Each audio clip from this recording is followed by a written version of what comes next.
देखो, इस तरह का कई सभाओं में लगातार भारत के पॉलिटिकल जो हालात हैं और राजनीतिक स्थिति पर इस तरह की घटनाएं होती रही, लेकिन राज्यसभा में कल जो हुआ, हमेशा इस तरह की ऐसे आचरण का हम करते हैं और कोशिश ये होनी चाहिए कि अपने विचारों से, अपनी बातों से और मिले हुए अवसर पर अपनी बात को स्पष्ट रूप से रखना चाहिए। सदन में बोला था कि सहायक पुलिसकर्मी पर तो सीएम का बयान आया, लेकिन लैंड म्यूटेशन पर वो चुप रहे। नहीं, सहायक पुलिसकर्मी पर मैंने ये बात रखा कि सहायक पुलिसकर्मी पर उन्होंने ये चिंता जाहिर की कि एकत्रित रूप से मोराबादी में रहने से कोरोना संक्रमण का खतरा बढ़ सकता है, हमारे वरीय पुलिस पदाधिकारी भी इससे संक्रमित हो गए, ये चिंता जाहिर की। अगर इसके जगह पर आदरणीय मुख्यमंत्री जी उनकी मांग पर, चिंता पर गौर करते तो मुझे लगता है कि ये रास्ता हो जाता और उनको वहाँ आने पर विवश नहीं होना पड़ता। सरकार के हेड हैं और उनको ये अधिकार है।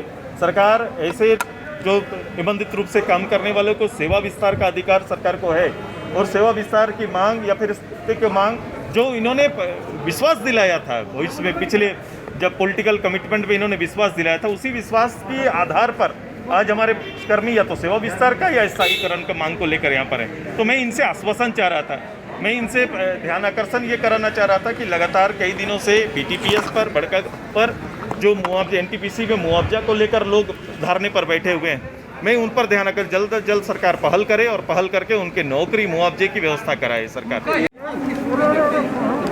भारत सरकार के एक मिनट किसानों को लेकर जो बिल लोकसभा और राज्यसभा में लाकर पास किया गया, एक रेवोल्यूशन के रूप में हम देखते हैं किसान के लिए। किसान को लेकर जय जवान जय किसान जैसे नारे लगातार तत्कालीन प्रधानमंत्री से लेकर सभी लोगों ने चिंता की। देश की एक बड़ी आबादी का पूरा आर्थिक आधार और इस देश का भी आर्थिक दीपी का मूल आधार खेती ही है। ये पूरी मंडी व्यवस्था आपने देखा होगा कि कभी हर दिन लोग मांग करते रहते थे कि भाई उत्पादन तो हम करते हैं लेकिन इसका मूल्य निर्धारण हमारे हाथ में नहीं होता है, बाजार हमारे हाथ में नहीं होता है। तो इस निर्णय, इस बिल के आने से ये एक स्वतंत्रता होगी कि जो किसान अपनी उपज करेंगे वो स्वतंत्र रूप से बाजार में कहीं भी, मंडी नहीं बाजार में कहीं भी जाकर अपने मूल्यों के आधार पर, अपनी लागत के आधार पर बिक्री कर पाएंगे।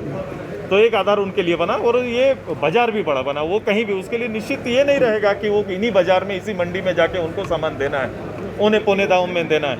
अब वो कहीं भी यहाँ से उठा के, अगर मेरे झारखंड के किसान उत्पादन करेंगे तो ये कलकत्ता मार्केट में, यहाँ से लेकर दूसरे प्रदेश के मार्केट में भी सीधे तौर पर व्यवस्था बना के वहाँ तक जा सकते हैं। सरकार को इन किसानों के साथ ये बिल उनके लिए ताकत होगा, लेकिन इसके साथ साथ ये पहल और होनी चाहिए कि ये फसल को सुरक्षित रखने का व्यवस्था त्वरित रूप से होनी चाहिए। सारनाथ कोर्ट पर भी मैंने कहा कि आज मानव श्रृंखला लोग बनाए, 2 दिन से आंदोलन हो रहा है।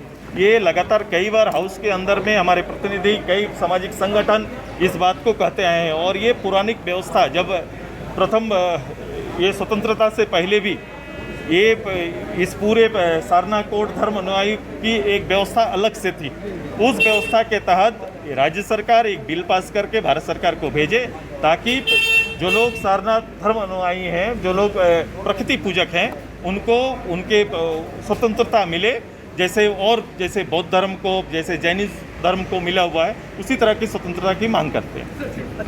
और लैंड म्यूटेशन बिल पर बिल के रूप में जब आप कैबिनेट से पास करते हैं तो ये एक जवाबदेही बन जाती है। कैबिनेट एक अध्यादेश के माध्यम से ये कानून बन के 6 महीना तक लागू रह सकता है। तो अपने ही अध्यादेश लाया है। हम ये स्पष्ट चाह रहे थे कि माननीय मुख्यमंत्री जी इस पर जवाब दे, अपना स्पष्ट करे कि ये स्पष्ट रूप से राज्य में लागू होगा या नहीं लागू होगा। सहायक पुलिसकर्मियों के आंदोलन को विपक्ष के द्वारा हवा दिए जाने की बात मुख्यमंत्री की ओर से कही है, क्या आपको लगता है कि समस्या से ये मंडी को ये अधिकार था, मंडी को ये सत्ता थी, मंडी पर पहुंचाने का मूल्य निर्धारण का पूरा उनको था। मूल्य निर्धारण वो नहीं कर पाएंगे, ये सबसे बढ़िया चीज है। इसे सब्सिडी के साथ पहुंचा पाएं, इसकी तैयारी होनी चाहिए, तो ये बड़ा कारगर होगा। स्टोरेज अनलिमिटेड करने के लिए पहले भी तो किसानों को नहीं निकाल सकता है। Thank you sir.